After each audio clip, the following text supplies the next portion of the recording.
With 2024 coming to a close, it's hard to believe that Beyblade X has already gone through its first season, with Season 2 not slowing down. With that, Season 1 gave us a bunch of cool and unique bays, including the introduction of the long-awaited left spin bays.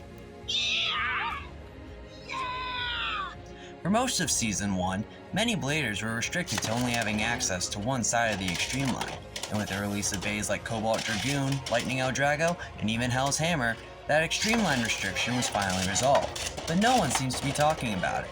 What gives?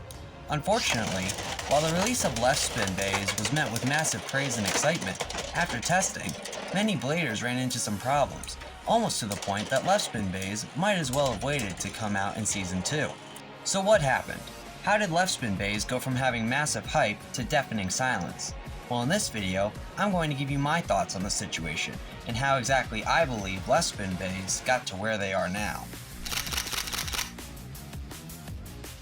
Starting with probably the weakest point, when Cobalt Dragoon and Lightning El Drago released, their stock combos weren't great.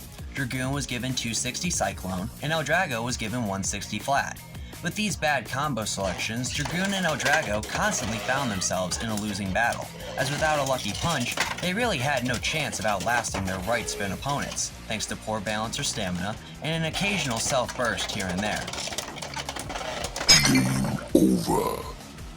Now of course, given these are stock combos, you can switch these parts out, which many bladers have done, but it still wasn't enough to make these bays the meta-countering supergiants that other left spin bays have done years prior. What the fuck was that? Bitch, you think that's what I do? Aside from terrible stock combos, this isn't the only issues left spins have to face. They also have questionable blade designs, which lead to okay performance even with different combos. Sure, these layers look cool, but in battle, they aren't very effective. Take Dragoon for example.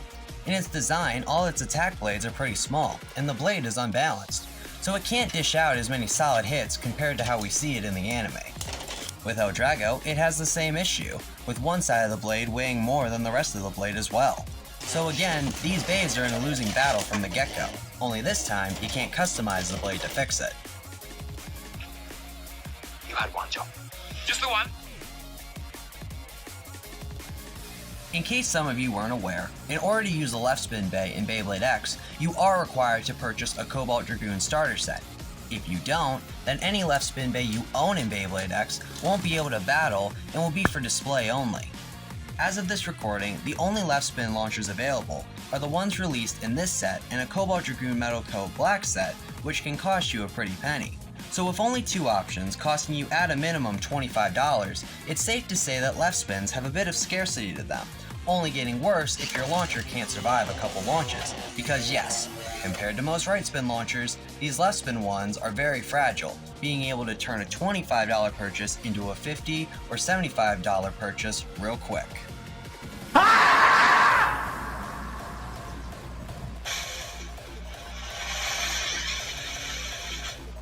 So with that, it's pretty clear that left spin bays have been dealt a pretty terrible hand, and from what I can tell, their issues seem to stem from Takara Tomi's fear of power creep. As of now, Beyblade X has been trying its best to make sure that every bay gets a chance to be in the spotlight, where no one bay rules over all. So if left spin bays being weaker allows for this fair and balanced gameplay to exist, then I guess that's the way it has to be. The hardest choices require the strongest wills.